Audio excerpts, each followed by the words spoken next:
So my name is Cameron Williams, And I'm Harsha Buntu. and this is our project on smart traffic light system with vehicle awareness. So our system overview, we want to solve the problem of driving late at night where you're driving down the road and then all of a sudden you get stuck at a red light and there's no cars around you. So our system would be a smart traffic light awareness system where it would be designed like a four-way traffic stop essentially, where it would be optimized for nighttime. And as you approach the light, if there's no cars coming your way or around you, then your light would automatically switch from red to green if it was on red. It's mainly used to minimize unnecessary red light traffic, and it improves traffic flow in areas at nighttime. So coming to the design of it, we are using two Arduino boards that acts like a master-slave configuration where the secondary Arduino sends the data to the primary Arduino and the primary Arduino controls the overall logic and which Arduino should be getting which state. So we are also using an ultrasonic sensor to detect the approaching vehicles. And the LEDs on our breadboard represent the traffic signals. And coming to the code implementation, for the traffic signals, we are using a single timer, and the one timer is called multiple times. So for the green one, a green timer is called and it's for 5 seconds. And for yellow, it's 2. And for emergency time, it's 6 seconds. And we have implemented two pedestrian buttons as well. So when one pedestrian button is pressed, then the both signals turns to red. That's what the emergency time denotes. So the vehicle is detected through this line of code, and if you can see, there are two codes saying send to slave and read slave. This essentially does the communication between the Arduinos where the data packets are sent from one Arduino to the other and they are read simultaneously.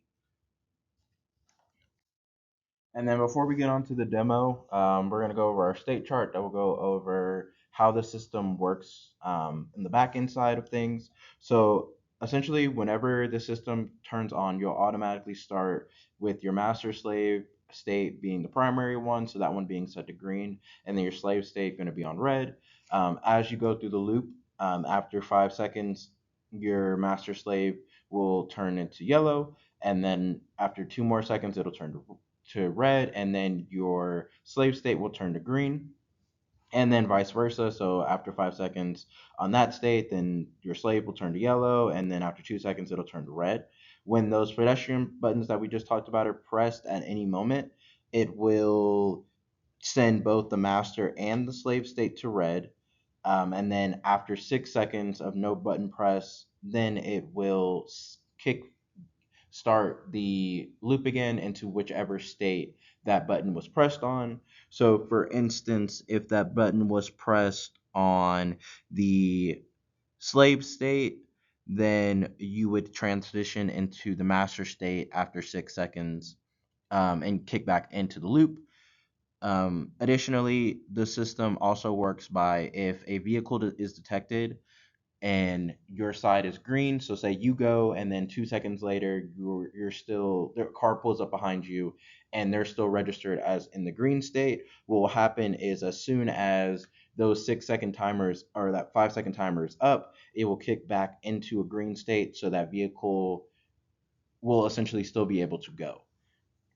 And that only works is say I go the or say I'm at the intersection, the light turns green, a vehicle comes behind me immediately. If for say instance a vehicle came up and on the other side in between me going and that second car on my side coming, then what would happen is as soon as that green state is over, that vehicle that was on that other side that approached first, that side would turn green, and then it would kickstart the loop and then switch back right over to my side being on green. So essentially, when a vehicle is approached on either side of the road, for example, let's say the vehicle is approached on the master side of the road, then the signal turns green.